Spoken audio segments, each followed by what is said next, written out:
Thanks everyone for joining us today. My name is Calvin Sheely. I am a curator and artist currently based in London, and I've put together this exhibition called Sister Cities, which is running in tandem with this panel discussion. So as we wait for people to filter in, I'll just briefly introduce the exhibition to give some context to the panel discussion. So Sister Cities is a group exhibition currently on display at Stone Space Gallery here in London. The exhibition uses Canary Wharf as a case study to explore the larger topic of urban utopias, specifically looking at two megastructures, One Canada Square and Nabila Yacht, which were both the largest structures in Canary Wharf at the time of its completion in the early 1980s. So through artistic intervention and research, the exhibition explores these glossy and enormous structures which have become synonymous with wealth and futurity and speak to ideals of free market capitalism and neoliberalism that arose from this era. So the exhibition will feature three artists, Mei-Tao Chu, Sasha Erkoli, and Sam van Strien, who's on the panel tonight, who are showing new and recent works in response to these two megastructures. Sam will speak more about his work in detail, but to briefly introduce his practice, Sam explores the emotive relationships we have to commercial architecture. Through impressions and archival material, he renders the facades and materiality of many corporate buildings, none of which are actually from Canary Wharf itself, but are notably indistinguishable from the types of architecture found in Canary Wharf and cities and urban projects alike. And through its surfaces and materials, he articulates the details that make up these larger master plans and urban designs. Another artist, Mei-Tao Chu's work explores Canary Wharf's maritime history and its transformation from a site that primarily featured wooden commercial ships to now sleek private yachts.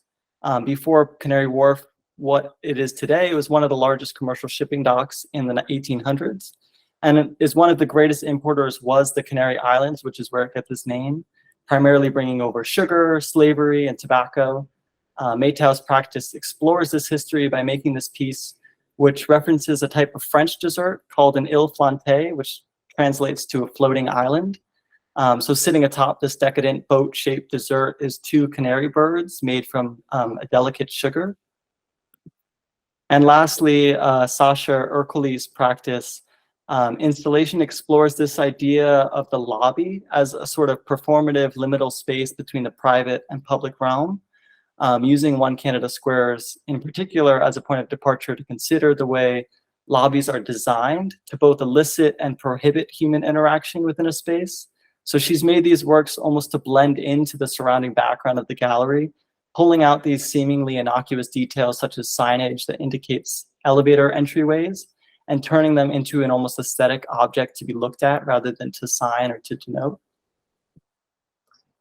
So if you haven't had a chance to see the exhibition yet, it'll be up until October 22nd, open from Thursdays to Saturday, 12 to 5 p.m. So come check it out if you're around in London. Tonight or today, depending on where you're joining us from, we are joined by Sara Stevens, Francis Lightbound, Charlie Edmonds, and Sam van Strien, who will explore their research practices, which will give us new insights and perspectives on how Canary Wharf came to be and how we might consider similar developments.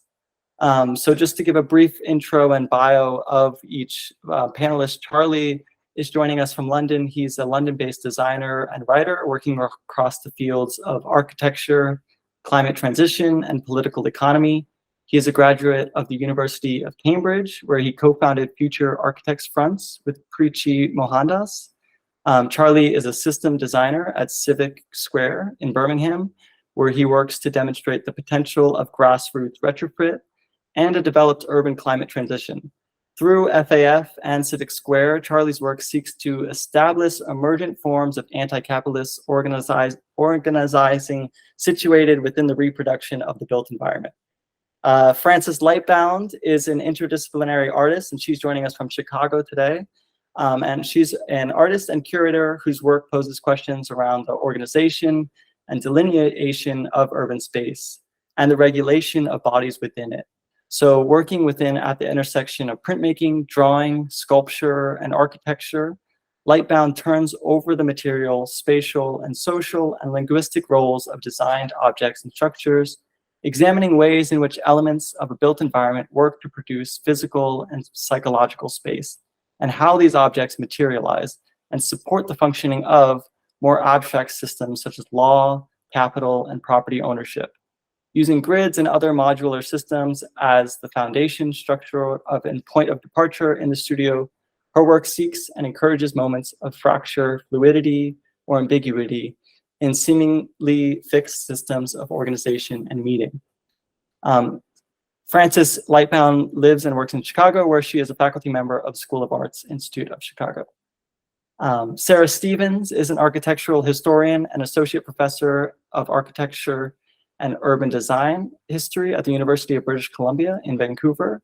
Her book, Developing Expertise, Architecture and Real Estate in Metropolitan America, studies real estate development in 20th century American cities. She is a member of the collective Architects Against Housing Alienation that was recently awarded the commissions to curate the Canadian Pavilion of the 2023 Architecture Biennial in Venice. And lastly, Sam van Strien is a visual artist who examines the relationship between architecture, finance, and capitalism. In his research and studio-based practice, Sam employs various techniques such as rubbings from buildings, laser cut engravings of photographs, and drawings sourced from archival records.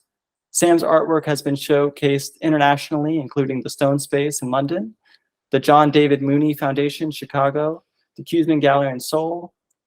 His artistic practice has also been supported by Arts Council England, the Netherlands American Foundation, and the Ann Arts Bursary. Sam is currently a resident in Brooklyn, New York, where he's an artist in resident at the NARS Foundation. So tonight there will be brief presentations by each panelist about their research practice, followed by an open discussion with room for Q&A. So if you have any questions that you want the panelists to answer, feel free to write them in the chat, or at the end we'll make room for you to jump in and you can turn yourself off mute. So without further ado, I'll hand it off to the first panelist, Sara. Hi, Calvin. Thanks for that very nice introduction. I'm going to share screen here so you can see my slides. Okay. That seems to be working. Yeah. Okay. Yep. So I want to begin with a land acknowledgement. I acknowledge that I am on the traditional, ancestral, unceded, and stolen territories of the Musqueam, the Squamish, and the Tsleil-Waututh peoples. So to discuss land relations, as I think we will today from this colonized place, really means that we're recognizing that the forces of colonization are ever present and are not at all dissociated from the topics of financialization that we're talking about today, and as already came up with the example of the floating islands piece in the show. So Canary Wharf, a large redevelopment of former docks into a landscape of postmodern office towers, competing as a financial center for the City of London, is well known to urban policy wonks as a story about a newly deregulated planning process. The changes that came to London's Docklands in the 1980s are inextricable from the election of Margaret Thatcher, the creation of the London Docklands Development Corporation, and the broad strokes of neoliberalization of urban redevelopment policy. And scholars have strongly associated this local story of the London Docklands and its economic and social restructuring into the global financial hub of Canary Wharf with the global financial system's coeval restructuring of markets. Urban theorists like David Harvey have used Canary Wharf to epitomize globalization and neoliberal urban redevelopment, dovetailing with such narratives like Saskia Sassen's Global Cities and the late capitalism discussions of Frederick Jameson. In its development process, urban design and architecture have been used as symbols of this unconstrained capitalist building practice to the point that it is reduced almost to a caricature. I love this, this cartoon, Canary Wharf is for the birds, and I'll describe how it's these American developers and American and Canadian financiers that are the vultures coming in to these towers built of actual coins. So it's for the birds, for the developers, the speculators, the stockbrokers, and financiers. So news of the project would spread in the architectural press. And the April 6, 1988 edition of the Architects Journal would report on exactly what all was happening with the projects, and then also take some time to poke a little fun at it too. Lewis Hellman's regular cartoon in the journal took on a comparison between London's standard issue post-war modernist office blocks and Canary Wharf's postmodern towers. Labeled Marketecture for the New Britain, the postmodern ensemble is no different from the modernist era, with the exception of a few hats added to the tops of the buildings or appliques applied to the facades. Captioned beneath Canary Wharf's cartoon, dynamic, new, transatlantic philanthropists/developers, internationally famous designers. But the point here is clear. Capitalist development processes have the same result on urban form and architecture, and the rest is just window dressing. In her 1984 book, The Tall Building Artistically Reconsidered, American architecture critic Ada Louise Huxtable notes that in speculative office buildings at the time, quote, rental response relates directly to a building's recognition factor on the skyline. Identity and novelty give a builder a different product and a competitive edge, but what is sold is rarely architecture. It is a gimmick with a designer label, end quote. Design teams were complicated. Office towers for the Canary Wharf variety follow a model known as core and shell construction. What this means is simply that an architect's contract is to design the structure and the envelope, that glass curtain wall around the edges, and the services, a lobby, the public realm, the elevators, the bathrooms, the stair core. Another interior architect or designer would then be hired for the tenant improvements, fitting out the interior for a particular tenant. In addition, this name brand architect would work with a local firm to produce construction documents and manage overall construction administration. So the titles for these roles would change over time from design architect, coordinating architect, local architect, associate architect, consulting architect, executive architect. But the point being, there are many different entities involved in the creation of these buildings at Canary Wharf, a kind of like multiplication of the different roles and specializations in the practice of architecture. So I'm interested to understand how it is we interpret this period of architecture, this POMO period, with these changes in practice in mind. At its base, this facadism, that kind of gimmick with a designer label that Huxtable spoke of, it is a primary trope for understanding postmodern design, but it doesn't really align with what I'm reading in the understanding of these different divisions of labor within a project. So just as individual authorship of a building becomes even more fetishized with this designer label, this starchitect idea, the actual labor of creating buildings is spread among many and increasingly specialized workers and consultants. So two forms of specialization appear. On the one hand, there are architecture offices that are starting to specialize in things like interior space planning for offices. And on the other hand, you have architects in the magazine pages, those starchitect practices. Oh, there's a missing slide. Sorry about that. So imagine a starchitect slide here, where Cesar Pelli and Philip Johnson, or SOM and KPF, whose work was critiqued and is now analyzed in terms of its facility with corporate branding and imaging. So I'm interested to tie these threads together, to read one against the other, and to understand the concrete ways that changes to development policy and architectural practice shaped form and space at Canary Wharf. So doing so is a way of approaching Canary Wharf as a case of what I will refer to as actually existing neoliberalism, as framed by Neil Brenner and Jamie Peck and other scholars, that allows the politics, the finance, and the business of architecture to extend the discursive and media-centered story of postmodernism and neoliberalization as it's been discussed so far. So what do these construction management practices or the architectural division of labor, this core and shell method at Canary Wharf, tell us about globalization and neoliberal urban theory that we don't already know? And so in this, I'm trying to understand how this case of actually existing neoliberalism adopted, codified, and normalized new practices of project management, design, and construction that can inform how we interpret and understand deregulation and architectural design. Its media image does not sit apart from its speculative nature either. And urban environments, as you can see in this kind of brochure for Canary Wharf, as this set of buildings designed for unknown and placeholder tenants for the provision of financial services and financial services operations, all done by a changing cast of developers. So what I'd like to do with a few more minutes that I have with you is describe a few of the ways that I'm trying to take this project and understand it on these terms. So the speculative nature of the project, I think, is worth mentioning. The developers of speculative office towers always are producing for an imagined client. Without the foreknowledge of exactly who's going to occupy these buildings, developers instead had to create spaces that could accommodate or be further tailored to potential tenants and uncertain futures. In the case of Canary Wharf, which David Harvey describes as a landing strip for global capital, the projections for who the tenants would be and what they would need was predicted to include financial services companies looking to integrate new technologies, constantly changing, into their buildings and the large floor plate office space that would be easily reconfigurable to their needs. Compounded by this choice of architects, these projects were written up as an American invasion. Manhattan upon Thames, it was called.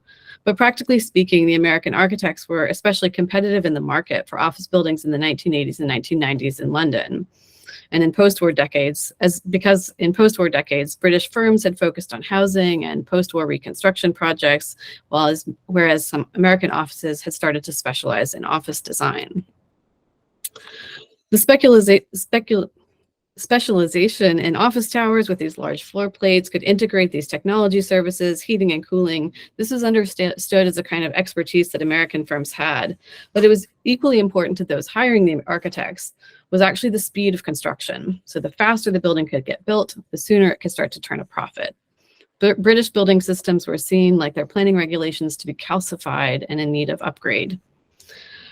And construction management approaches were changing. American firms like Bovis and Lara McGovern were construction managers who were overseeing the redevelopments at Canary Wharf and enacting an American-style approach to the sequencing, tendering, and management of building and construction. Canary Wharf was also seen as a development that was tied directly to a change in policy. That is the Big Bang, this 1986 deregulation that resolutely changed the structure of financial markets in London as a result of Margaret Thatcher's government's antitrust settlement with the London Stock Exchange. So like Broadgate, another financial sector project from London at the time, Canary Wharf was a large urban redevelopment project linked to regulatory changes in the financial market. I'm going to skip ahead. There you go. The Big Bang. So speed at Canary Wharf's first phase had another financial dimension. Completing the first phase by 1990 allowed the developers to take advantages of tax breaks through the enterprise zone. So the developer's role is also worth mentioning. So here's how the construction management was being, applying new techniques, using computers to schedule out the projects. And they were also, early computer-aided drafting was used in some of the projects at Canary Wharf and its overall master planning. So the role of the developer was also something that was, we could say, changing. And of course, the developer on the project itself actually changed. First, an American developer, J. Ware Travelstead, and then later the Canadian firm of Olympia in York with Paul Reichman, seen here. So the concerns that they were taking was that the building was trying to accommodate these new technologies. So here you can see a description of One Canada Place on the left, and then an advertisement for these floor tiles that would allow you to lift up the floor and carry all of the wires underneath. So there was a need for these big trading rooms that could dimensionally accommodate new technology in the towers. And so Travelstead, the developer, would point to the design of these office tower interiors that could be focused on the flexibility of use through a minimum intrusion in walls. And so the envelope of the building, its height, which was a major point of contention with the public, was for the developer instead a function of being able to run lots of cables and keep things cool with mechanical air conditioning systems, keep things bright with fluorescent lighting and windows. And so that space that was kind of in the plenum, right, between the structure and the drop ceiling between the floor, the raised floor, and the hard floor beneath. Those precise dimensions were what were going to kind of smooth the friction that would slow down the flows of capital, which these buildings were intended to encourage. So while Canary Wharf might well be a kind of epitome for neoliberal architecture and urbanism in one package, it is also pointing out new areas for further research around changes in the profession of architecture. The period of neoliberalization for architecture was far more than a retreat into the historicist play of references and facade design. It was rather more a reshaping of the practice of architecture and urban design in the service of global capital. Thank you. Brilliant. Let me share this. So thanks very much for going first, Sarah, because you've said a lot of things that now I won't have to say. So I'm very glad that that helps me deal with the time constraint a little bit better. Okay, let me just, sorry, I've got way too many tabs open, so Google is not even finding my slides. There it is. Cool.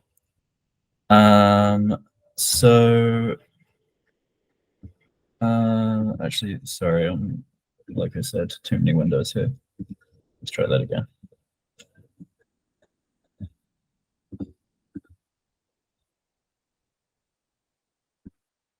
Okay, you know what? I'm just going to circumvent this and just share the entire screen. So apologies, you're going to get a moment of inertia as you all see yourselves mirrored into infinity. There we go. How is that? Is that now showing what I wanted to show, the FAF slide? Yep, looks good. Brilliant, great.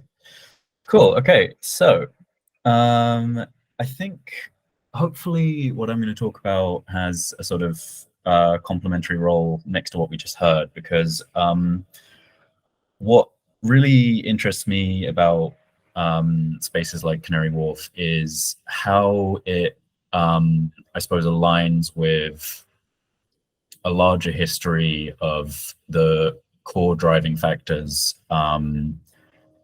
behind the built environment. And often this today is kind of framed as, you know, form follows finance, which is, you know, a sort of parody of Louis Sullivan's form follows function, which was the kind of core ethos of modernism. And today, I think, you know, maybe a slightly more, if we're being really, you know, finicky about getting this definition exactly right, a slightly more accurate one would be something like form follows capital, as was just laid out very beautifully. Obviously, that doesn't sound as good, though. It doesn't have as much of a ring to it. So I understand why we went with finance. And then if we really want to kind of bring this out to a sort of wider historic lens, and, you know, not kind of fall into this trap of assuming that capitalism is, you know, the natural order or something that has been eternal, then, you know, what we would really say is form follows the mode of production. Because, yeah, capitalism's, historically speaking, is not that old. We can look to wildly different configurations of land use if we look back to a few hundred years, to feudalism and the commons, for example. We can look at the way that even under, you know, what is typically considered to be a sort of feudal dictatorial approach to land use, we still had land that was held for common use. We still had land that was governed by the common man, the man that was not a landowner. And people belonged to the land in the sense that they had a right to live from the land, to subsist from the land, and generationally they existed in a relationship with the land that was not a sort of relationship of ownership, but a relationship of shared and continued use. So you didn't pass the land on through generations. In a sense, you were passed on through the land and had this deep connection to it. And what this looked like was, as the quote here, which is by an article by Eula Biss called "The Theft of the Commons," which I would highly recommend. We can read that in addition to common pasture, commoners were granted rights of pannage, of turbary, of estivers, and of piscary, which, in case you're not up to date on your sort of pre-1800s English, that is right to sort of, you know, run animals in the woods to cut peat for fuel, to gather wood, and to fish. And, you know, we can kind of see these as rights of subsistence, right to live and glean what you can from the land. So one thing that I always find quite jarring is that I see fairly regularly, you know, when the worst when the worst elements of capitalism kind of come into the fore, that often I'll see people say, you know, capitalism is really just feudalism. Like we're back living in feudalism. And what I think is quite funny is that if you actually look at feudal conditions materially, often feudal conditions are even more humane than conditions under capitalism. And I think this is a really interesting example where there's a recording of, so for example, I'll just read this out. Widow Sutton, I think, deserves one more than Richard Wilkins, for though he has 3 children, he is better able to work for them than this woman, who besides her own 2 small children maintains her husband's mother, who otherwise must be an immediate charge of the parish. So basically this is a feudal landowner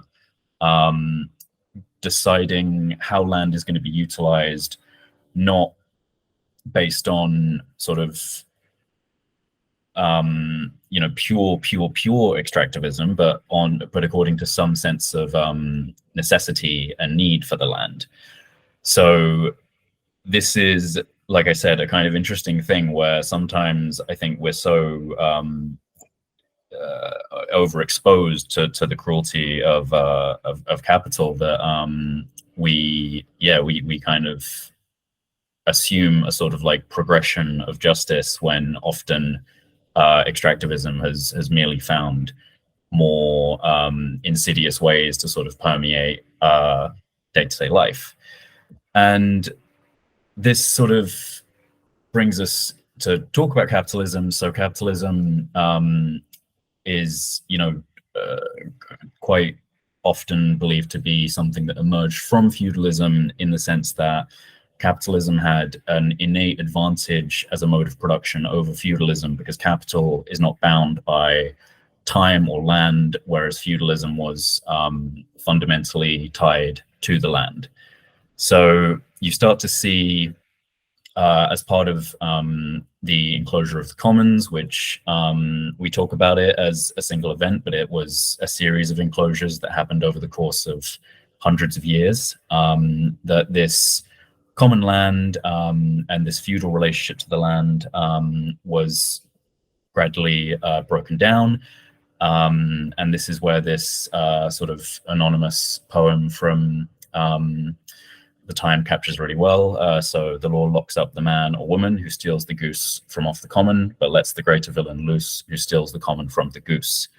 So we begin to see the emergence of capitalism as a sort of severance of people from the land. So rather than working for subsistence, rather than working according to some idea of like social necessity of shelter or food or so on, suddenly you work for wage labor, which is, of course, abstracted from the land. So now all of a sudden, the working day becomes, according to capital, a sort of relationship of generating enough wage labor to provide necessary value, which is you basically continuing your own life so that you can work another day. And then also increasing, producing excess value, surplus value, which then becomes the profit of the capitalist. This obviously, as many of us will know from personal experience, can be, this surplus value can be expanded through productivity. It can also be expanded through making the working day longer. So, you know, some of the examples that were just shared with us about Canary Wharf and the sort of optimization of space to make the flow of capital as seamless as possible. You know, this is tied into things like productivity and trying to increase surplus value to the greatest extent. And so from the point of view of the vast majority of people who are workers, the vast majority of people who live now in cities in this industrial era, we are not compelled by subsistence on the land or a shared governance of common land, but rather we're guided by securing the necessary value to support ourselves. And then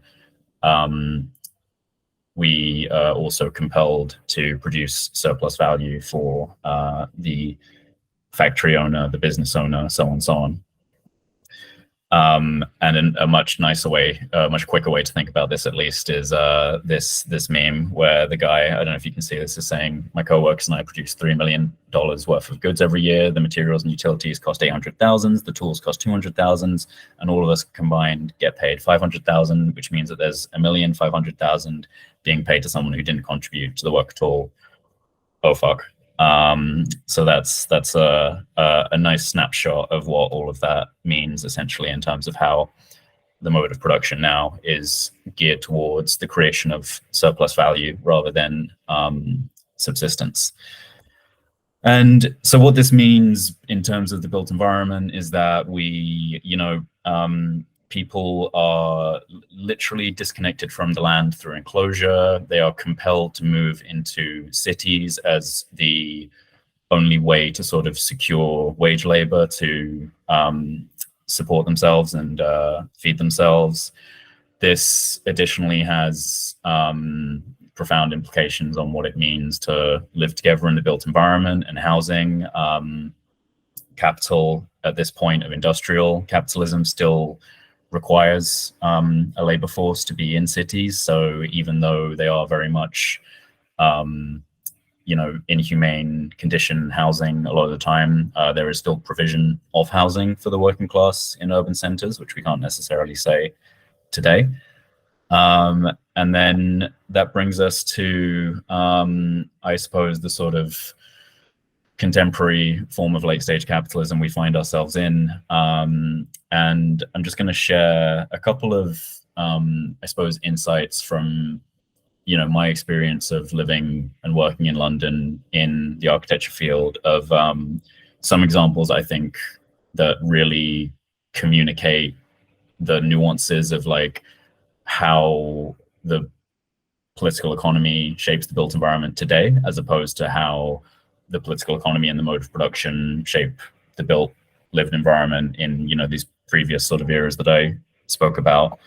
And, you know, when we talk about the importance of addressing imperialism in this as well, it's also about considering how the sort of exploitation, enslavement, domination of the global South means that the economy of places like the UK can change in such a way over a course of time where manufacturing, which was, you know, almost half of total GDP in 1950, now has shrunk significantly, and we've moved largely to our GDP coming from services, which are largely tied to the availability of enforced cheap commodities extracted from the global South through unequal trade relations and the inflated value of land that comes from this sort of perpetuation of inequality. So this is where we start to see the utilization of land and the mode of production that dominates spaces like London change significantly. And one kind of set of terminology that I find really useful is to consider two sort of interpretations of value: use value and exchange value. So use value essentially is the tangible features of a commodity. So the mug is useful because it holds a liquid which I am able to drink with. The house is useful because it provides me shelter, so on and so on. And this is fundamentally a qualitative term. You know, you can't really put a number on what it means to be housed. Whereas exchange value is the sort of driving force of capital. It's quantitative. It's about how much capital can be thrown into a system and how much can be returned in addition to the initial amount that's been thrown in. And I think it's interesting to look at how these different types of value emerge in the built environment today. And, you know, I find it quite fun to sort of identify two common, you know, very, very common typologies in London. One being what I call the edgy kitchen extension, which is a darling of, you know, current architecture press. They're usually done by small practices. And this is probably the closest that you come to, you know, some actual use value that you find in contemporary projects today, because although they are often commissioned by figures such as these, you know, they do intend to live in these spaces, and they do put their sort of patronage into use value and some sort of design quality, even if the entire, you know, fundamental reason that they're able to do that is perpetuation of inequality. And then so we can kind of see this as being real capital to an extent, because you are, in theory, putting more labor into producing a sort of higher quality piece of the built environment. But then what is you know, far more maybe common and far more concerning in terms of what's happening to spaces like London today is another typology which I call vacuous New London vernacular bullshit. If you're not familiar with the term, New London vernacular is basically what is used to describe these kind of biscuity brick housing projects that pop up all over the city.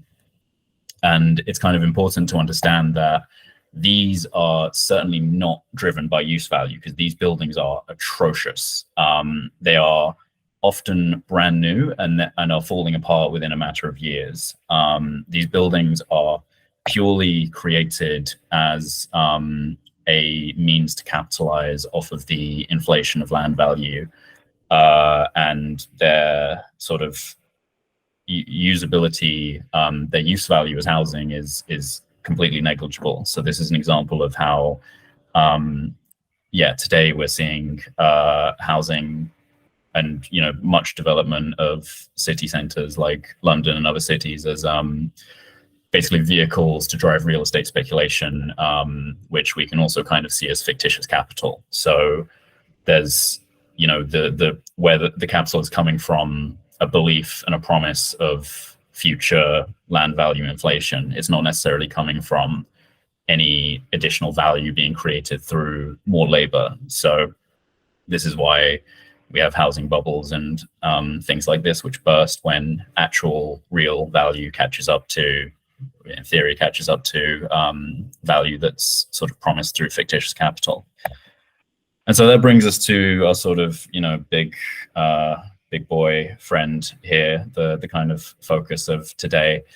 And, you know, in this case, as has been laid out wonderfully already, you know, Canary Wharf is very much a product of global financial capitalism. I think you can kind of see it as another form of fictitious capital as well, because a great deal of sort of finance capitalism is about the trading, selling, packaging, re-managing of credit, loans, things like this. And, you know, credit is essentially, if you break it down to its most core feature, credit is a claim on future labor. Because if credit is a sort of promise or a debt of value, then yeah, essentially it's a claim that you will receive the surplus value from future labor. So the sort of role of fictitious capital plays an enormous part, in my opinion, in the generation of these spaces as well. And I think it'd be remiss if I didn't kind of wrap this up from the point of view of what's happening today with this building. So as I hope is sort of evident from these sort of different epochs of modes of production and capitalism, capitalism and modes of production are able to sort of constantly undergo almost like revolutions in how they operate and how they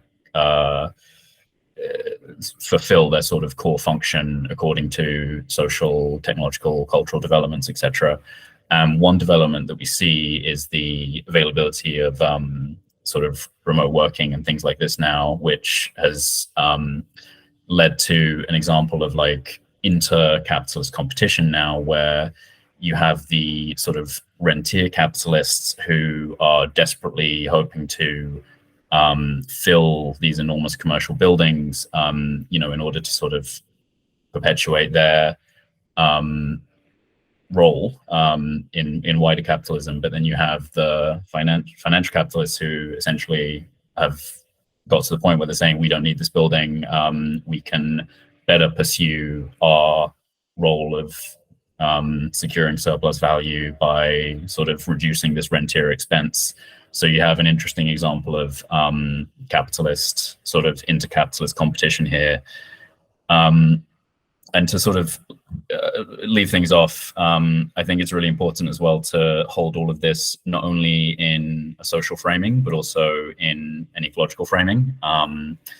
And there's, just to return to this much repeated phrase, one from Barnabas Calder, is form follows fuel. And I think it's really important when we talk about monumental buildings like this, buildings that have embodied carbon that is almost inconceivable, that we are far past the point of peak energy availability. If you look at oil, for example, in the 1920s, burning 1 barrel of oil could unlock through extraction 120 new barrels. Today, that ratio has gone down to 1 to 7. We have severe limitations on how much we can produce, not only in terms of carbon emissions, but also in terms of material extraction. And if we look at the way that carbon emissions, material extraction, and GDP are aligned, we can see that they are, for all intents and purposes, coupled within the time period that they are most important over the coming years. So one sort of question I'm, you know, fascinated to think about and to maybe unpack in spaces like this is, what do we do with spaces like this if they are expropriated, or maybe even in this case just abandoned by finance capitalism? What do you do with a building like that? It's incredibly hard to turn into housing because of the depth of the floor plate. It's incredibly hard to maintain because of the curtain walling and the sort of atrocious energy efficiency that entails. It would be an enormous amount of embodied carbon to demolish these things. So they pose a really sort of interesting question about if we are to kind of reorient the built environment away from capital and towards social necessity, what do we do with, you know, spaces like these, which are very much the legacy of late stage capitalism and neoliberalism that we're currently living in. So I think, yeah, I'd like to kind of end it on that last little just grounding in a sort of bit of ecological context as well. But thank you. I will share my screen one moment. Hi, everyone.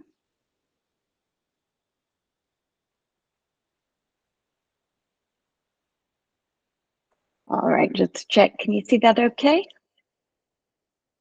Yep. Great, thank you. So thank you for inviting me to join this panel, and thank you so much for everything that's been shared so far. It's sort of laid the stage nicely for a couple of projects I'd like to talk to you about. I'm an artist originally from England, but been based here in Chicago for the last sort of 9-10 years or so. And a lot of my work in that time has been sort of thinking through the built environment, primarily here and elsewhere as well. I'm an artist, I'm not an architect, through practice at least, but I'm really interested in exploring ways that we can sort of use architecture as a lens to consider, yes, the built environment, but so many of these other human and spatial issues as well. And just before I move over to a project from a few years ago that's quite directly linked to some of the things that have been sort of raised today, I thought I'd start with this piece, The Grammar of Containment, that I made in 2016, a couple of years after moving to Chicago. I'd been kind of studying pretty intensively systems of dividing space here in the city. Chicago is, you know, an infamously gridded city, both in its city planning and many other things as well. But one thing that struck me after moving from the UK was also how kind of ubiquitous chain link fencing is here, not only in, you know, industrial contexts and so on, but domestic settings as well. You know, everyone has chain link fencing in their yard. It's such a kind of banal material that it almost sort of disappears from view in a lot of contexts, I think. Unless, of course, you're the one being kept out of the space by the fence, then it's anything from invisible. And one thing I'm very interested in my studio practice is kind of thinking through ways of approaching materials like this that are so familiar that we, in many contexts, maybe sort of cease to see or cease to consider them. So this piece is sort of trying to approach chain link fencing as a sort of woven structure, essentially, and unraveling that to hopefully make it perform a little differently in the context of a gallery.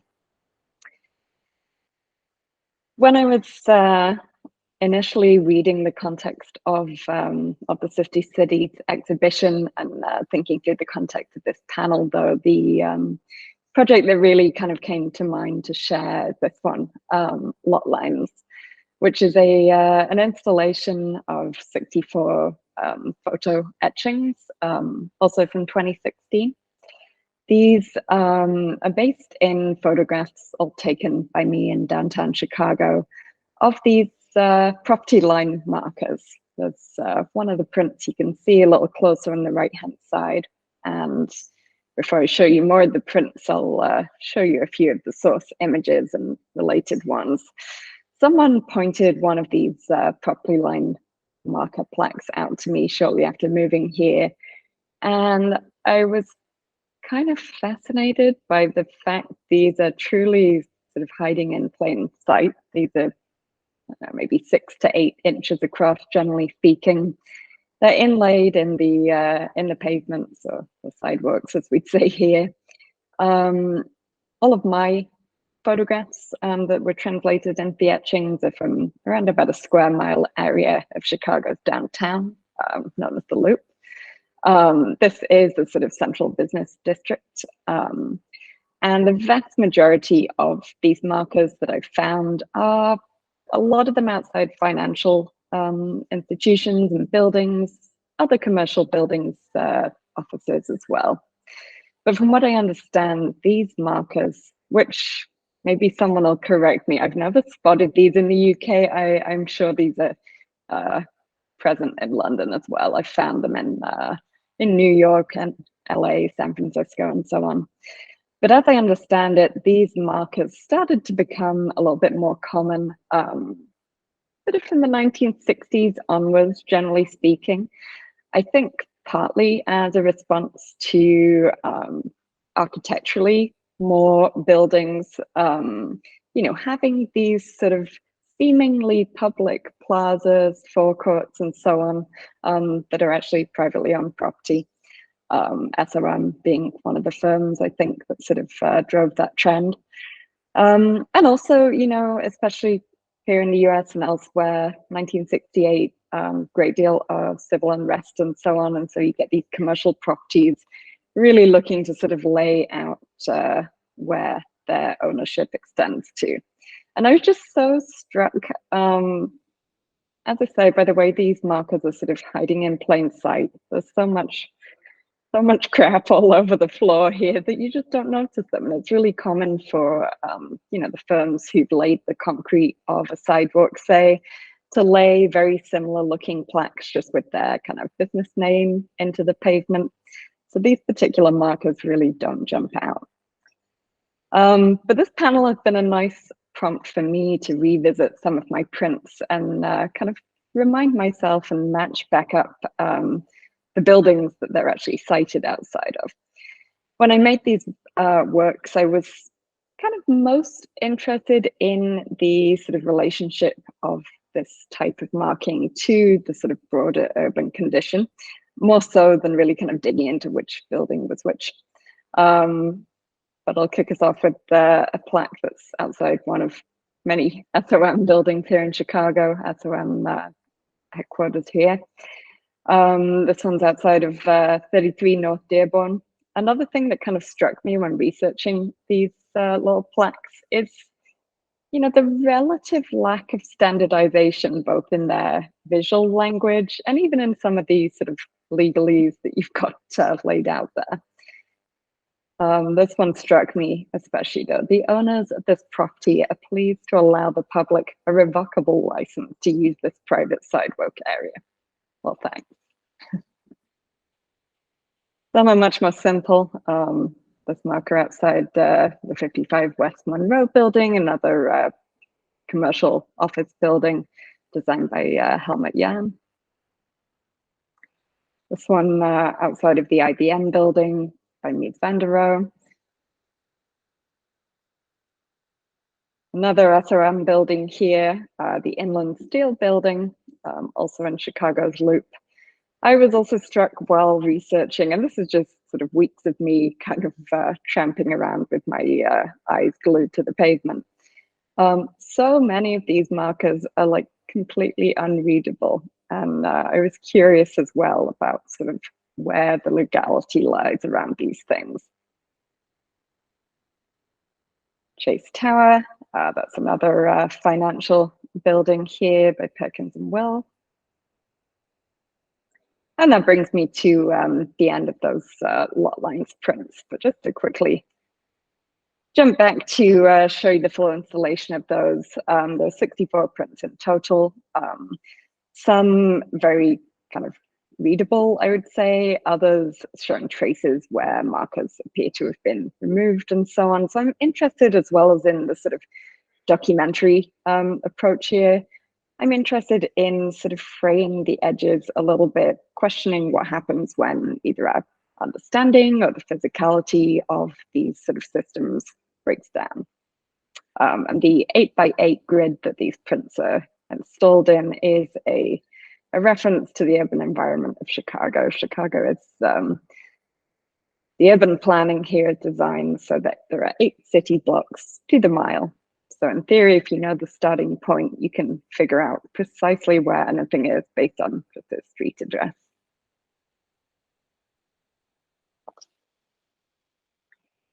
So for the past 9 years that I've been here, my work has kind of centered on considerations of the grid, both as obviously an architectural component, but as a model which is so sort of contradictory in so many ways, you know, especially prevalent in modernist discourse, of course. You know, the grid is this model which connects, that extends, potentially ad infinitum. The grid confines, it constrains, it divides, bifurcates. So some of my work kind of gets into more abstract territory, sort of exploring those things. I've been working a lot in my printmaking with variable additions. That's something that sort of started for me in the early pandemic. In printmaking, a variable addition is a series which, rather than having exact multiples of a print, where every print is the same, instead you have a repeating matrix, which in this case is the screen printing stencil. But every time you print it, you are varying something slightly. And I am interested in using that as a way of exploring sort of difference, variation, and kind of pushing at the edges of seemingly fixed systems. This is a fragment work in progress at the time this picture is taken from a collaborative piece I developed in 2018 called Terra Firma. This kind of had its genesis in my research into the property line markers, in that I was thinking a lot about these often unconsidered surfaces in built spaces that pass underfoot, aren't always thought so much about. And at the time, I stumbled across this quote from Ambrose Bierce. This is a section from a 1908 publication called The Devil's Dictionary. This book is a work of satire, but this supposedly satirical definition of the word land rings a little bit too true when we're sort of considering these questions of property. A part of the Earth's surface considered as property.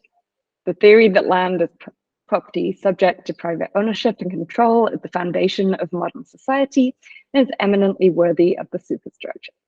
Carried to its logical conclusion, it means that some have the right to prevent others from living. For the right to own implies the right exclusively to occupy. And in fact, laws of trespass are enacted wherever property is recognized. It follows that the whole area of terra firma is owned by A, B, and C. There will be no place for D, E, F, and G to be born, or born as trespassers to exist. So as I say, that rings a little too true. And at the time we developed this collaboration, I worked with Eric J. Garcia, who created the mural here. This is in 2018, we're midway through the Trump presidency.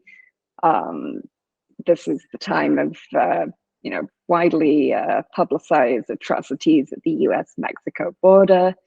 We were invited by Hyde Park Arts Center in Chicago to develop this installation for Expo Chicago, which is the biggest art fair here. We were very interested in building something that was explicitly non-commercial in this very commercial environment. And so I CNC milled fragments of this Ambrose Bierce text into sort of commercial vinyl floor tiles, collecting chain link fence. And then Garcia created this mural that's reflecting on the events of the time.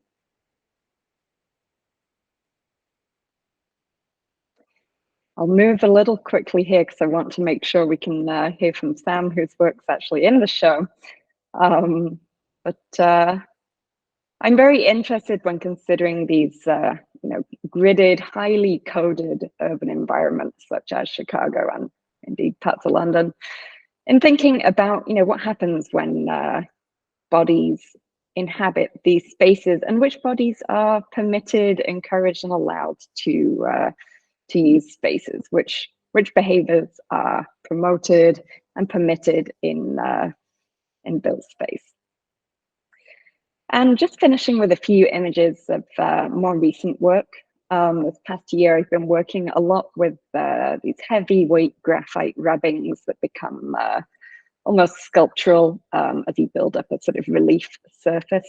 I'm thinking through what it means and how we can maybe sort of reconsider building materials through a sustained tactile engagement with them. For anyone who might be watching who's in Chicago, I hope you'll forgive the little plug for my current show that's up in Chicago. This is thinking through a lot of these questions in relation to construction materials here. And just lastly, some works from that show. I've been sort of deep down a research hole thinking about glass brick as a building material, which essentially, I would say, kind of materializes and epitomizes some of these very urban tensions that underpin so many questions in built spaces. These desires for, community, for togetherness, for individuality, privacy, property. Glass bricks developed in the 19th century, but in the US at least, they were sort of widely commercially available and popularized in architecture following the 1933 Chicago World's Fair. And gloss brick has been used in residential architecture, where obviously it brings in light illumination, but it offers privacy.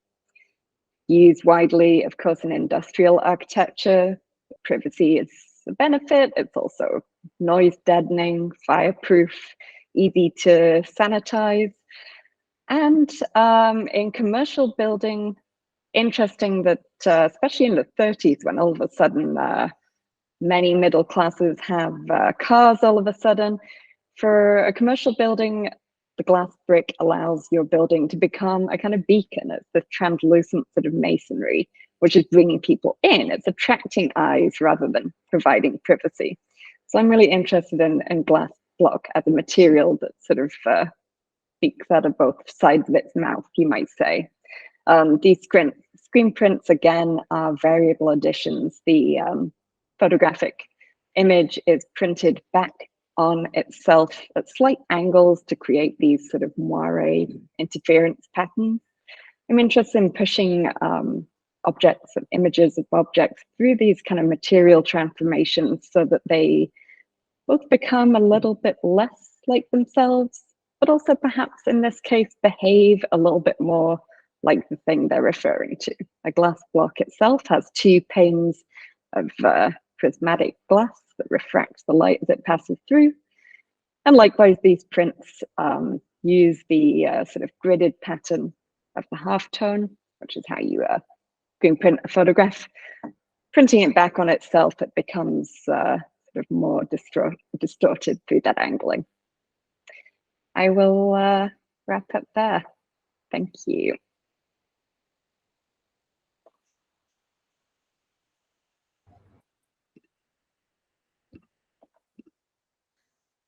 Thank you, Fran. Is that visible? Yep, we can see it. Great, thank you. Hi everyone, so my name is Sam van Strien, and in this presentation I'll be talking about my work through a project I developed a few years ago. My work is interested in how we encounter and experience architecture and the relationship between architecture, finance, and capitalism. I mainly work within the mediums of drawing and print, and I situate myself as a research-based artist going between the disciplines of architectural history and art practice. And by that I mean, I see my art practice as a form of research and my research output as art practice. The work I'm presenting today stems from my time as an MFA student at Ohio State University when I was living in Columbus, Ohio. Relocating from London to the United States heightened my awareness of the distinct approaches to urban space design in these two contexts. Notably, I became acutely attuned to the differences between the environments of European city centers and American downtowns.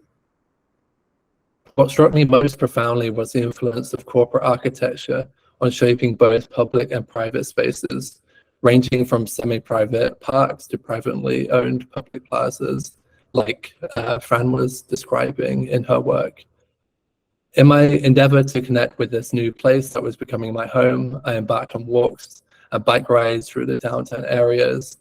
And during these excursions, I consistently encountered the architectural works of Max Abramovich, a prominent figure in the urban landscape of Columbus. Max Abramovich, an architect hailing from New York City, played a pivotal role in shaping the urban landscapes of the 20th century, particularly in the post-World War II era. And alongside his partner, Wallace K. Harrison, he made substantial contributions to the designs of numerous corporate buildings within the New York City skyline. And notable among these are the works of the Rockefeller Center, the sleek modernist towers known as the XYZ buildings, which are on the right of the slide, and the United Nations building. These projects were all significant contributions to 20th century architecture, which shaped both the form of modern architecture and the ways architecture was built and financed. During my explorations in downtown Columbus, I repeatedly encountered the architectural works that bore the marks of Max Abramovich. His influence extended far beyond New York City, leaving a profound imprint on the urban fabric of Columbus, Ohio, as well as other cities within the Midwest, where I found myself reflecting on the intersection of corporate architecture and public spaces in this new environment.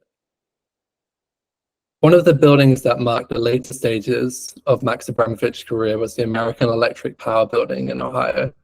This building served as the headquarters for one of the region's energy companies. My fascination with the AEP building stemmed from multiple sources. Firstly, from Max Abramovich's enduring influence on the landscape of modern corporate architecture, and secondly, from the intriguing sense of anonymity that surrounded the structure in the downtown skyline of the city. Ohio isn't typically the first place that comes to mind when you mention modern architecture. Places like New York City or Chicago tend to dominate that conversation. And many now associate Ohio with the Rust Belt and its industrial decline. However, it's important to recognize that the Midwest played a pivotal role in the post-war era and was in many ways the epicenter of American industrial might, boasting a thriving car, steel, and agricultural industries. And I was really interested in the name of the company. So American Electric Power carries a profound symbolism.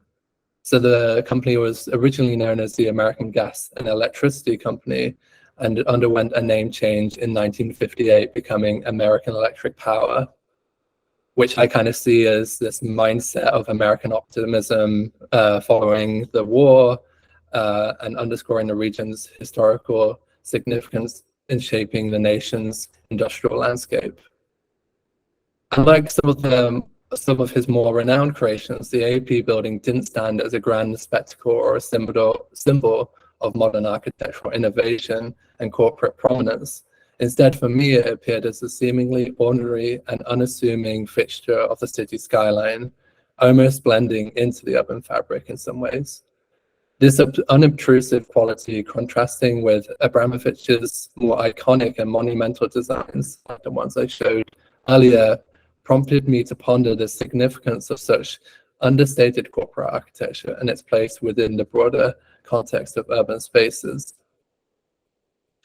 The 1970s and 1980s saw a trend of New York City firms, including the American Electric Power Company, making the decision to relocate their corporate headquarters outside of the city.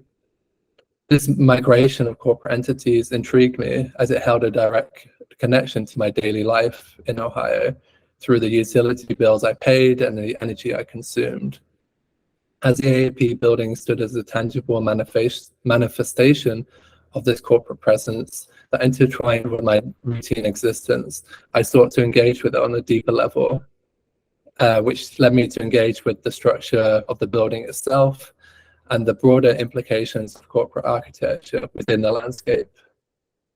So I was making work both looking at the physical building itself, and then that kind of developed into works looking at the archive of this building. Embarking on my exploration of the AEP building and its significance within the context of corporate architecture, I began making a series of rubbings. These rubbings served as an approach to contemplate how I could establish a physical connection with the architecture of the AEP corporation itself, especially in relation to my body at a 1:1 scale of the building. And of course, this work is at a 1:1 scale, which is kind of intrinsic to the quality of rubbings. Executed on site, the rubbings involve taping Tyvek, a material often used in the construction of buildings, to the building's exterior and burnishing its surface with charcoal. The outcome of this was bold. It yielded both a tactile impression of the building's textural details and a tangible record of my hand that was used to create each rubbing. Through this tactile process, I aim to bridge the gap between the existence and the presence of the building and my personal engagement with it. And it kind of created an index of the nuances of the building itself. So in this work, you see these kind of striations or lines within the surface. I theorized the practice of rubbing through various lenses, including the realm of dreams, the surrealist unconscious, the realm of traces, marks, evidence, actions, or events, the realm of phantoms, so the elusive and intangible entities, and the realm of memories, for claiming or preserving. Rubbings gained prominence through surrealist artists, who in the early 20th century championed methods that liberated the artistic mind from conscious intention by embracing automatic techniques for rendering images. Embedded within the form of the rubbings lies the temporal dimension of their creation and the very materials used in their making. Together, these elements compose a mediated encounter with the AAP building. I employed rubbings as a means of establishing a tactile connection with the AAP building, intending to generate a trace or a record that extends beyond mere visual representation.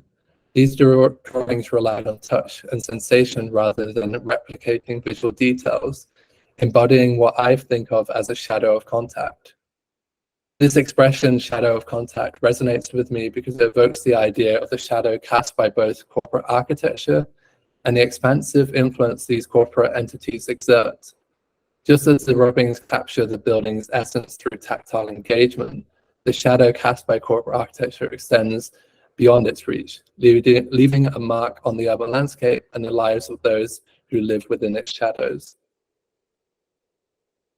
The act of removing the rubbing from the surface of the building applies it with a dual nature, transforming it into both an image and an index of my direct contact with the building.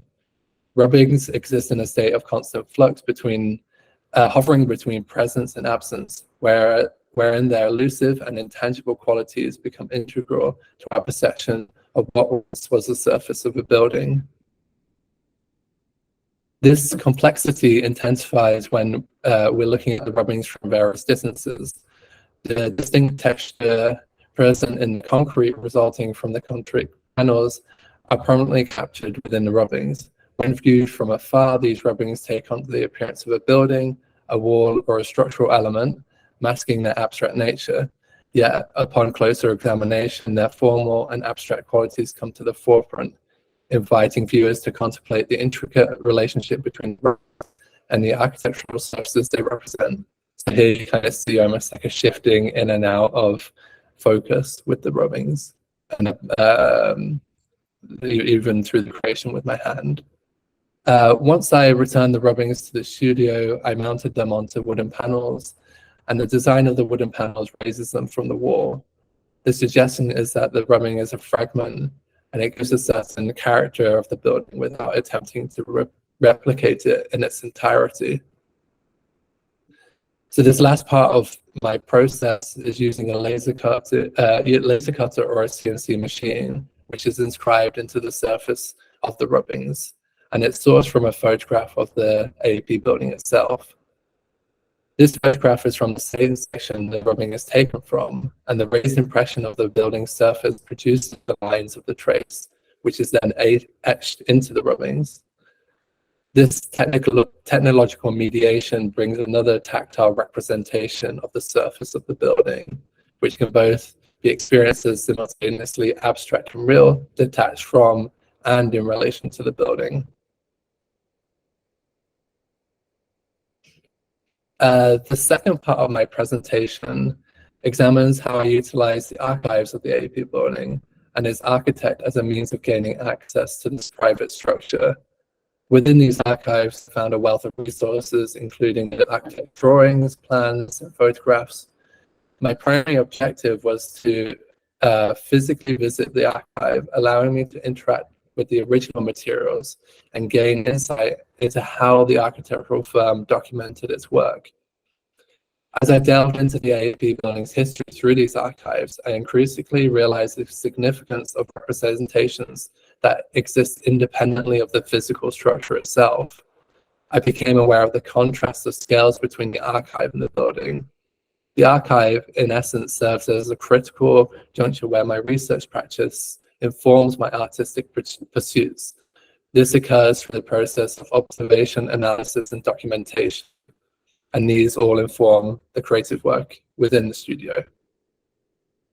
During this period, while exploring the archive, I worked on a series of laser cut engravings, which were sourced from the archival photographs of the architectural models of the AAP building. So this is like a mediation of the model, and then through my process, mediating it again. This process involved employing a laser cutter, a machine commonly utilized by architects for crafting their architectural models. Here I use the laser cutter to actually etch the image of the architectural model onto the paper surface. This approach allowed me to bridge the gap between the archive's content and its representation through the laser cutting process. The context, the image, and the support, the paper, brings about transformation. Through this process, the architectural model itself takes on an ephemeral quality as it is etched onto the paper. This transformation imparts a sepia effect, which is just the burning of the image onto the paper, and that evokes a sense of nostalgia or a vintage aesthetic. And the alluring image quality achieved through the laser cutting onto the paper surface amplifies what I see as a almost romantic or grand gesture that's part of the architectural model.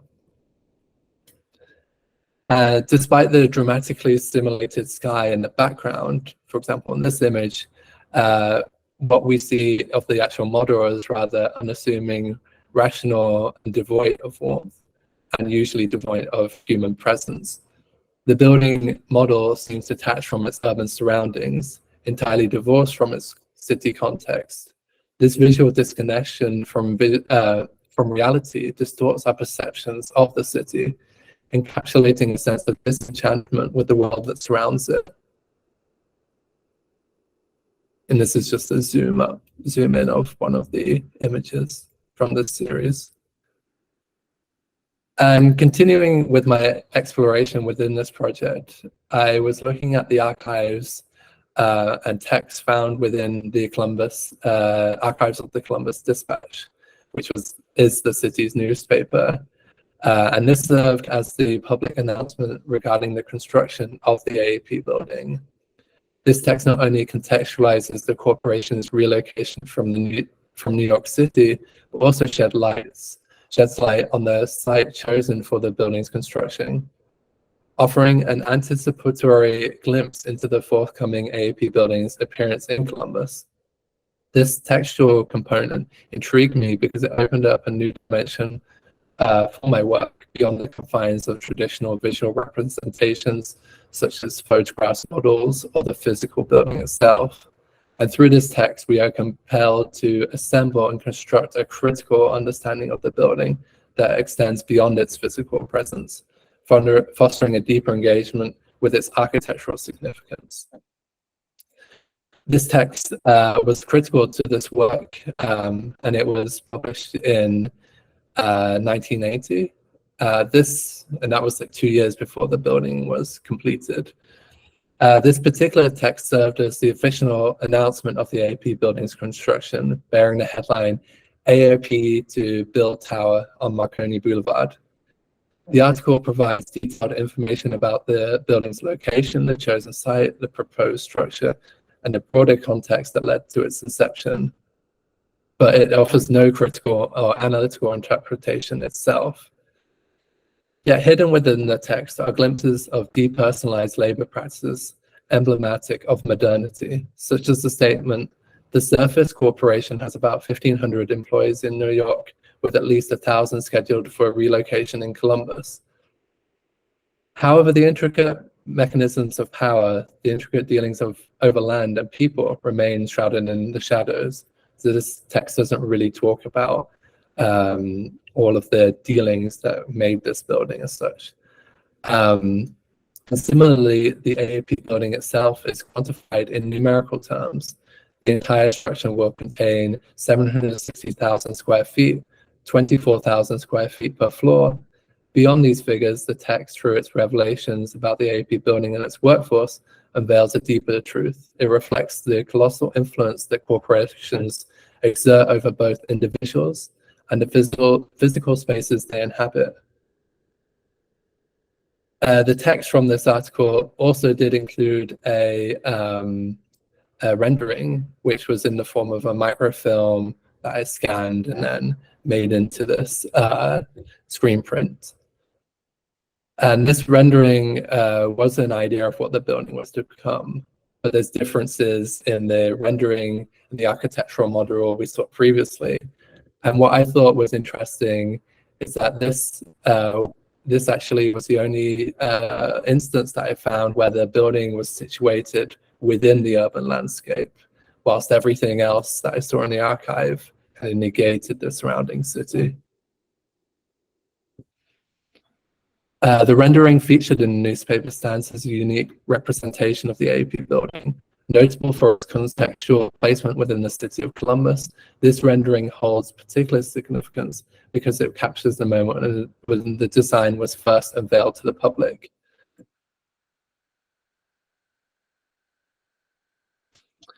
So for the final segment of this presentation, I'll present a series of drawings I developed, which use the architectural plans of the AEP building. These plans in the archive encompass not only the building's layout on its site, but also intricate details such as the inner workings and the electrical systems of the structure. Furthermore, the architectural plans extended to delineate precise boundaries of the property, which you can see on the image on the bottom right, which I thought was a funny relation with Fran's work as well. So you can see outside face of wall is property line in the bottom right image. In this section, I aim to shed light on how these drawings provided a unique perspective on the AEP building, offering insights into both its physical configuration and the essential systems that bring it to life. These drawings that I presented in this gallery, which had a huge glass wall as its kind of backdrop, marked an experiment in laying the geometric drawings and diagrams extracted from the archive of the building. These architectural plans posed a distinct challenge as they are fundamentally different from the visual representations that we have explored earlier. They did not communicate in a visual language in the same way, but rather in a graphic language that served as a blueprint for constructing the building. Unlike previous representations, these plans were not intended primarily for representations for a public audience, but rather for instructions for construction. And the motivation behind these drawings was to establish a deliberate disconnection from the physical building itself, which was in contrast to the rubbings that I've showed earlier. These drawings materialize through a process that involved tracings of spaces, boundaries, and the intricate webs of information systems and networks woven within the building structure. Giving the buildings an accessibility to the public, my objective was to reimagine a representation of represent my experience of the AEP building exclusively through these archival plans. And when I exhibited this installation of drawings in the gallery, it gave rise to an interplay between the drawing surfaces and the external environment of light and space and trees in the background. This dynamic interaction forged a relationship between the interior and exterior spaces. And by positioning the artwork in front of the gallery window, for me, it evoked associations with blueprints, X-rays, and photographic negatives, thereby engaging with themes of abstraction, architecture, landscape, and differences in scale.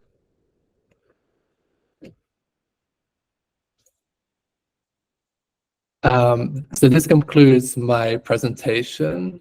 I hope it's provided some insight into my art practice and the relationship between art practice and research within my work. And I hope it kind of gives you a sense of the possibilities of envisioning and depicting corporate architecture situations where maybe public access is restricted, and thinking about different scales, spatial scales, such as the facade through rubbings, the model, the text, and the plan.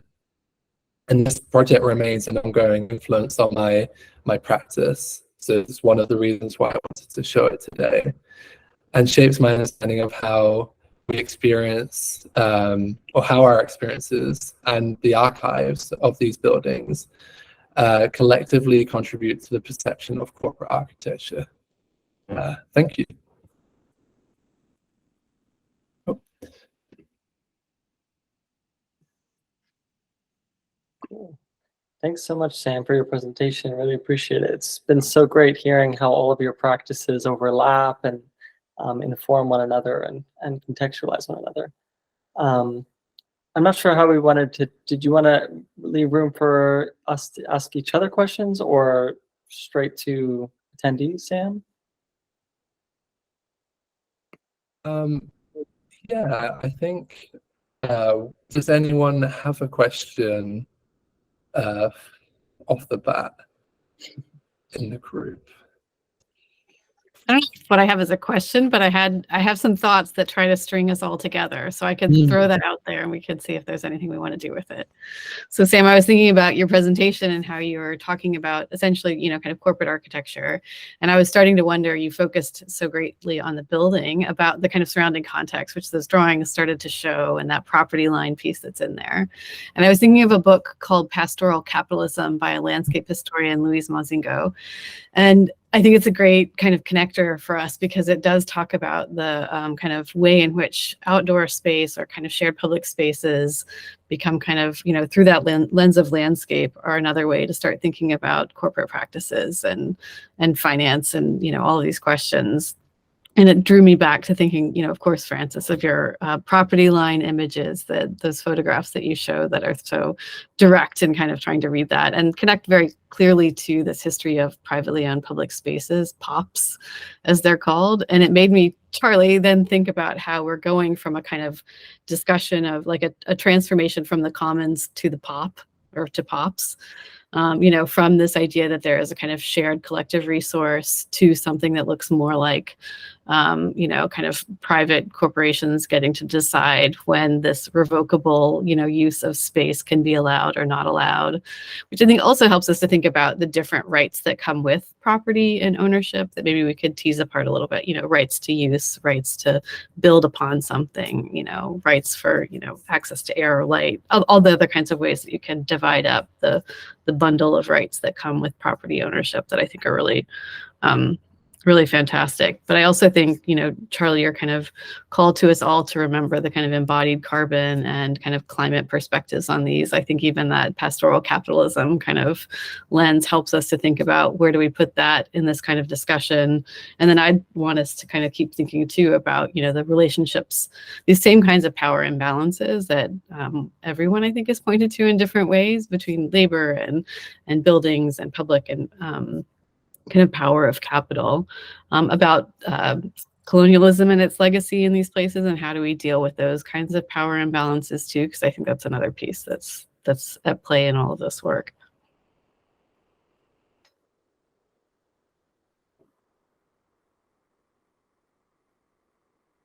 So there's not a real question to land there, but if anyone has thoughts on POPs, I'd be really interested to hear if anyone has thoughts on these privately owned public spaces.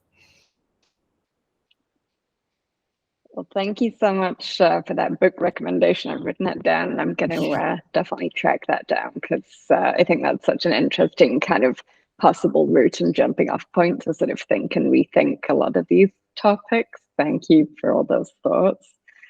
And you know, it's funny, I haven't heard that acronym POPs, even though I'm constantly thinking about these. But yeah, I think that is such a relevant sort of lens to think about what we've all spoken about. And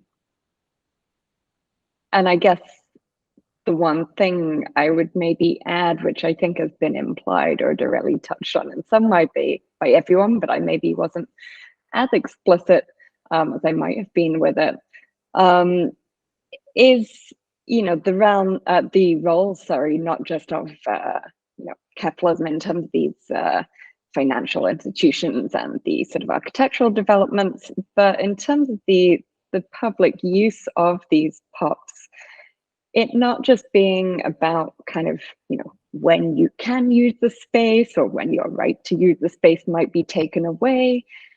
But I think explicitly about like the behaviors and the activities one can do in that space more and more and more. So many of these quote unquote public spaces or seemingly public spaces, you can only really be there if you're buying a coffee, buying a glass of wine, browsing around whatever shop is there, and so on. And that excludes so many sectors of people who live in the city. And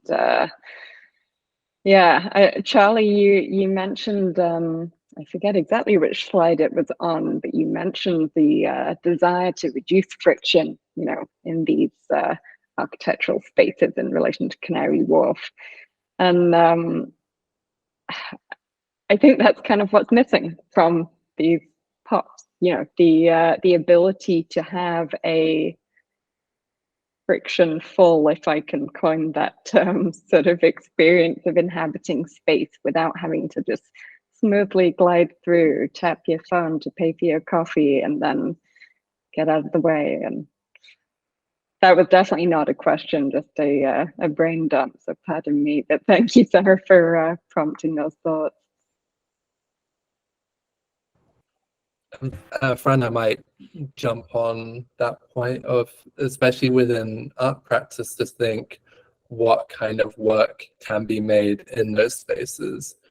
So I remember when we were talking about your work prior to this meeting, and you were saying that you had some people asking you why you were documenting this particular part of that space, or security, building security, coming to you, and that being, and maybe not necessarily informing the work, but that was definitely part of how it was made.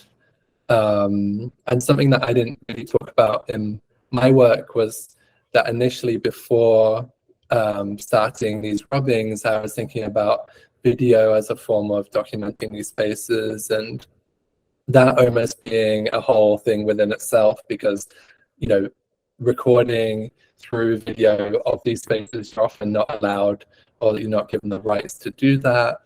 And funnily enough, through negotiations with the building security, they had less problems with me making a rubbing from the building, but they explicitly didn't want me to make a video of the building. So there's almost these kind of different ways of working or going around the building that actually inform the material of the work. And yeah, I wondered, Fran, if you could expand on negotiating these spaces and what kind of prompted you to these privately owned public spaces.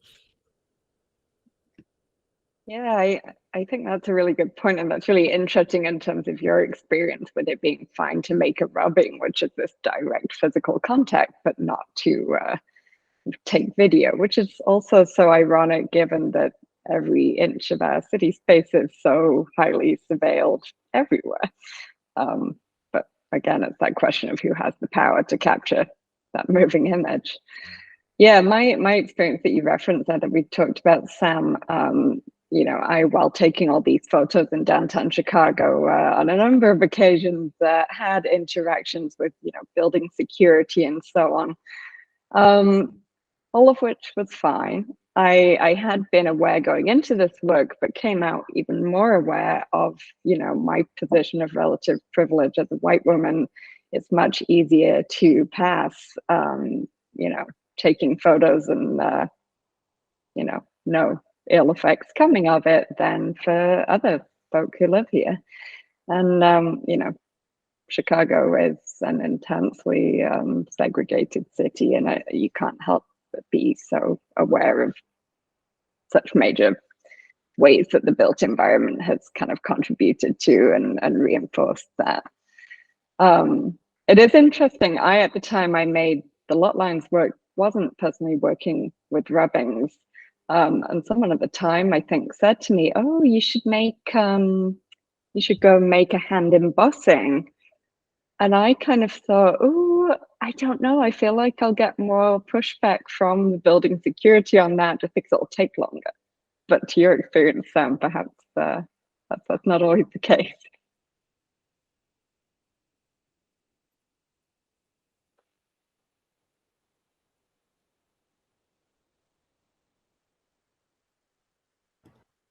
did have also a question for you, Sarah, about these spaces that you're researching, and obviously you're looking a lot at archives for these buildings, these spaces, these companies, but then, or these architects, but then how does the actual buildings themselves and maybe your visits to them inform your writing, or how you speak about these buildings themselves? Do you bring in those experiences into the work, or do you not see that as, because obviously your perspective is from an architectural historian, whether that's part of it as well?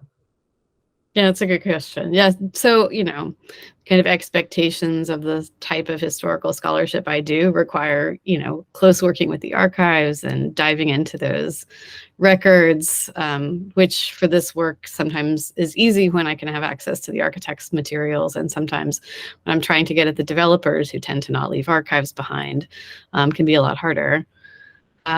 So I have to kind of, to get to the story I want to tell, I need that. But I also agree that kind of my own experience of having been to these places certainly informs this. So I worked in London for a summer when I was in architecture school, and I actually worked on renderings of Canary Wharf, the transportation hub that was still under construction at that point. And then I've been back to visit, since, to walk around, and having been away for a long time and then coming back to it, I'd forgotten just how shopping mall-like it feels, and how that, what public spaces there are always geared towards still capitalist, activities like retail, how it's still feels very, kind of controlled environment. So it definitely informs my perspective on it, but I also have to, I think, be a little careful that it doesn't rule my reading of the place either, because I think that there are all kinds of experiences and histories that have been erased by the creation of Canary Wharf that don't get captured then in that. So recognizing that there was something else there before is the piece that I have to use, other means to try and access that I can't find necessarily from my own experience of it today.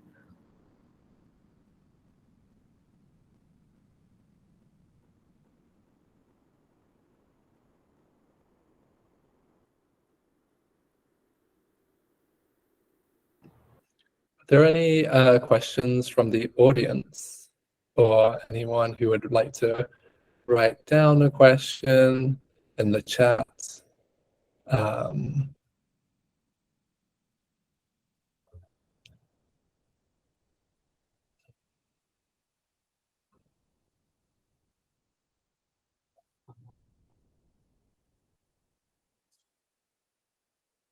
So, Charlie, I'll just start with a question then. In terms of your work and your kind of work within both Future Architecture Front, and you were, of course, thinking about Canary Wharf as this kind of moment of change within architectural practice.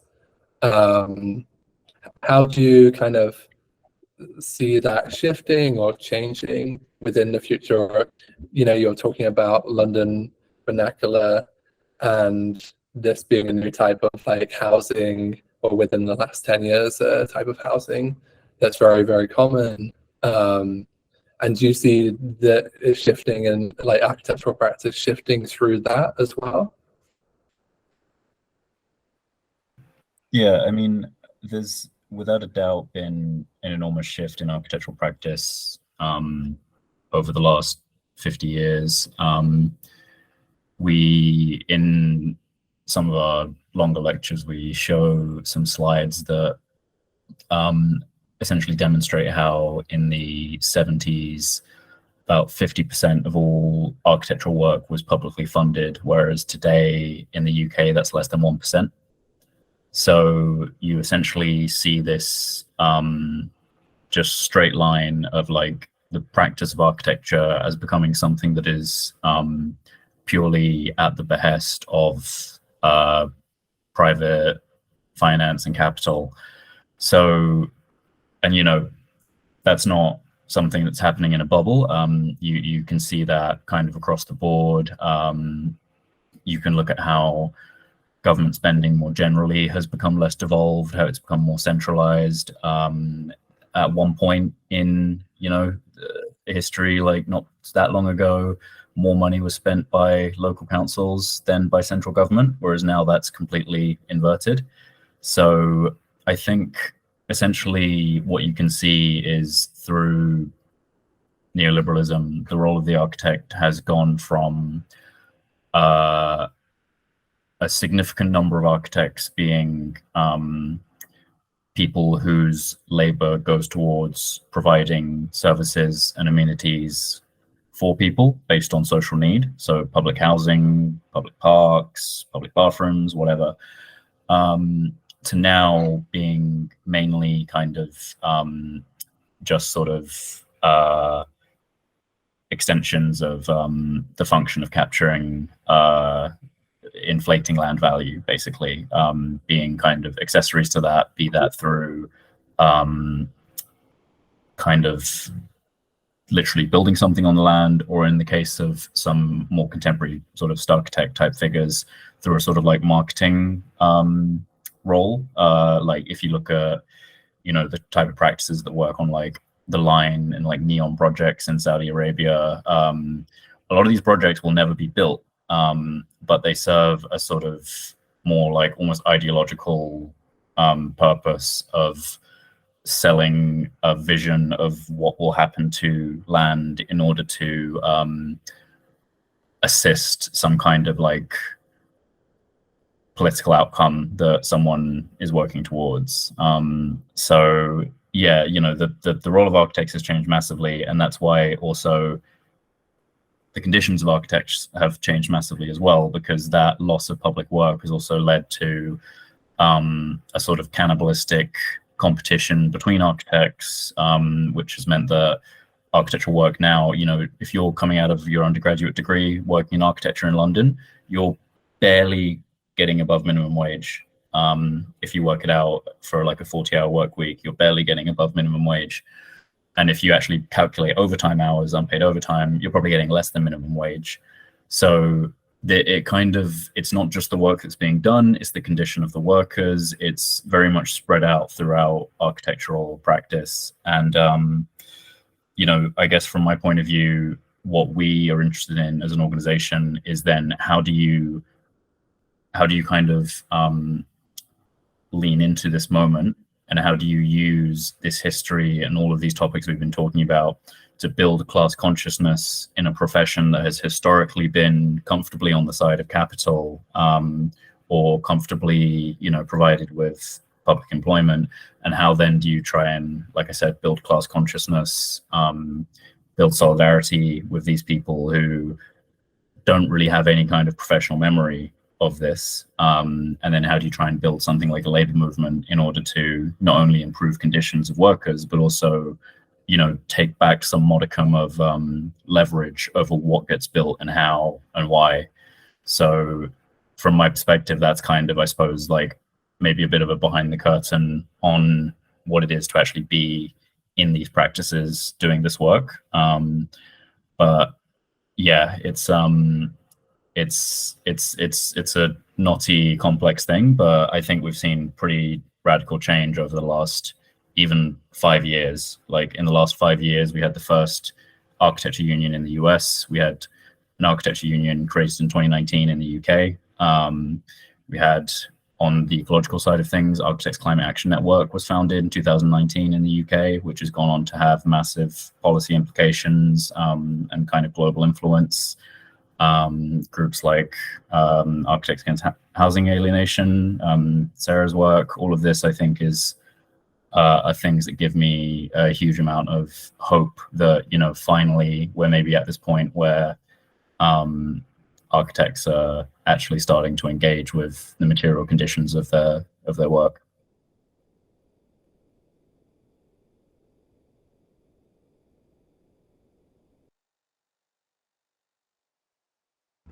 Thank you. That was, you gave like a very coherent kind of address of like, the changes within architecture. And unless Calvin, do you have any questions for the group? So I understand that we've run over quite a bit from what we were initially planning, but the discussion has been great. So did you have any questions, Calvin? Yeah, I mean, I think maybe a good sort of ending point would be to sort of think about if there was any sort of potential for these spaces to create more experiences for art to be made, because I feel like, for one, like there's a sort of anecdote that Canary Wharf houses this big sculpture called Flow by, I believe it's Henry Moore, and it's one of the greatest pieces of art that was originally built for like local housing, but now it's housed in Canary Wharf because it's the only place that can afford to insure it, because it's worth tens and tens of millions of dollars. And I think when art becomes sort of like a feature of these private or pop spaces, it does create access in a way, which I think is great for people to experience art, and creates opportunities for artists to be collected within these spaces. And so yeah, I would be interested if any of the panelists had any like ideas towards that, or yeah.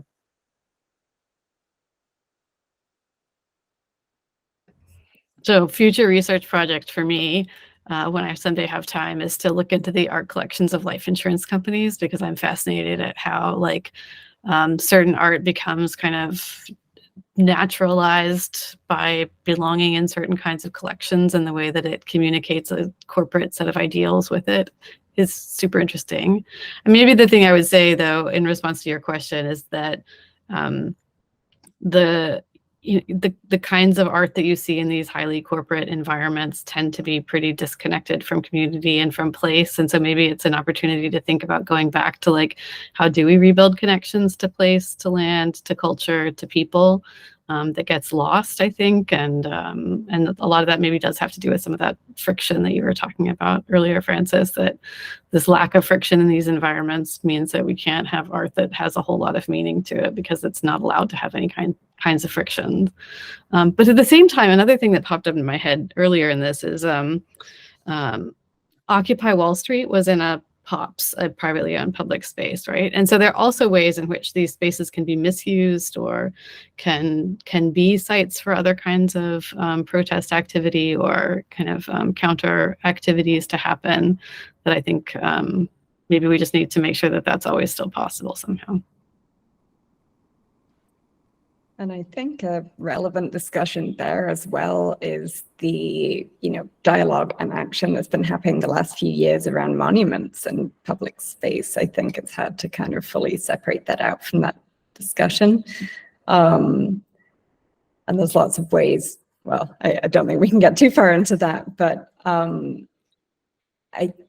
what made me think of that especially was, as you talked, Sarah, I was thinking, well, perhaps an increased possibility for more ephemeral, or at least changing artwork in public space, which obviously exists in many spaces, but perhaps not so many of these corporately owned ones. Maybe that offers more opportunity for something that is more relevant to greater sections of the community, which obviously got me thinking about monuments. The question of time relevance is sort of inextricable there. The other thought I had, even though I think you're right that many forms of art just aren't seen in these corporate spaces, I will say it's better for art to be there, even though it's a double-edged sword in some cases for sure, than for these huge art collections, sitting in a shipping container forever and never seeing the light of day as a tax write-off, which we know is too often the case for a lot of pieces. Yeah, I guess building on both of those responses, I guess if we're thinking of this in terms of a sort of opportunity space of what might be, the thing that I would hope for the most is for the I forget who said it, but the quote that's like, the role of the artist is to make the revolution irresistible. I think that is the kind of phrase that would embody the most hopeful future role of art in these spaces from my perspective. You know, we're at a point now where like the contradictions of capitalism have, as far as I'm concerned, never been so laid bare, not only from the point of view of like the social unsustainability of capitalism, but also the ecological unsustainability of capitalism. So we're at a point in time where these contradictions are so pronounced and so visible that, you know, I think there's a real opportunity for artists to, through their practice and through their ability to kind of communicate originally and in a way that resonates with people, to really kind of like leverage that and bring that message home. And I think that, you know, from, you know, yeah, like Occupy, Extinction Rebellion, Just Stop Oil, like all of these like enormous kind of protest movements, I think either directly or through spin-off organizations, we've seen a lot of like really great utilization of art to further their kind of goals and arguments. So that I suppose would be my my hope for the role of art in these sorts of spaces in the future, is to be primarily disruptive. Great. Well, I think if there's no other questions, thanks so much everyone for joining. I really appreciate it, and Fran and Sarah and Charlie and Fran and Sam for joining. It's been super great. So yeah, if you haven't seen Sister Cities, come by. It's in London, Stone Space Gallery. It's open until October 22nd, Thursday to Saturday, 12 to 5.